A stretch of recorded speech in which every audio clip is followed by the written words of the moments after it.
Watching Nathan gently pat Lauren's head with a doting expression, I couldn't help but laugh at that moment. My dignity had been trampled on, and I had become nothing more than a toy for them to torment and play with. Nathan, how could you be so heartless? How could you still want me to participate in some kind of performance art and be humiliated for her sake? Oh right, I almost forgot. Lauren was his unattainable moon.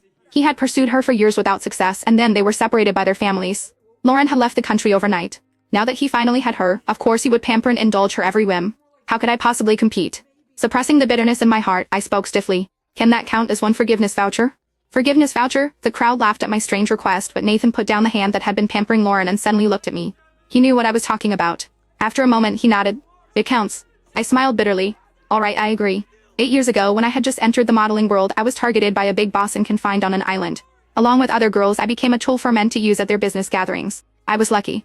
Nathan was the first man I encountered, and he fell in love with me at first sight. For my sake, he took over those men's businesses, sent them to prison, and saved my life. Later, I found out that it was because my features strongly resembled Lauren's. On the night I was rescued, I asked him how I could repay this debt of gratitude.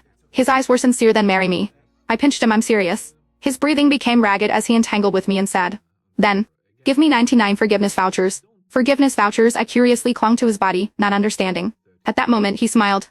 Silly girl, if minus, and I'm just saying if minus, if one day I hurt you 99 times, I'll use these vouchers to make you forgive me 99 times. Once the vouchers are used up, this debt will be settled.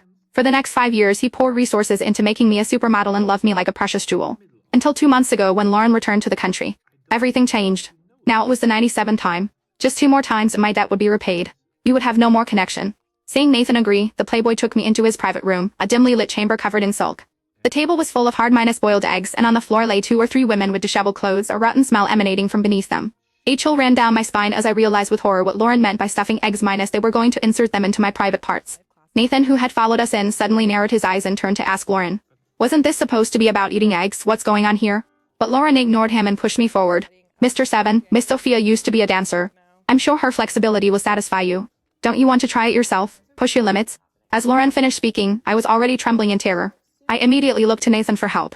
At least I was still his wife. He had loved me once. Although he had tormented me a lot for Lauren's sake, he surely wouldn't hand me over to a pervert to be tortured, right? But to my surprise, Nathan walked to the bar, poured a glass of wine, and shoved it into my hand.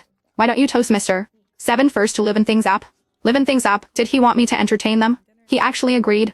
In a daze, I saw Lauren give me a sinister smile. Sister, didn't you hear what Nathan said? Just as I was looking at Lauren, not knowing what to do, she suddenly kicked me in the knee. In an instant, I lost my balance and the wine in my hand spilled on the playboy's face. Then I fell onto the shattered glass, immediately cutting several bloody gashes on my arm.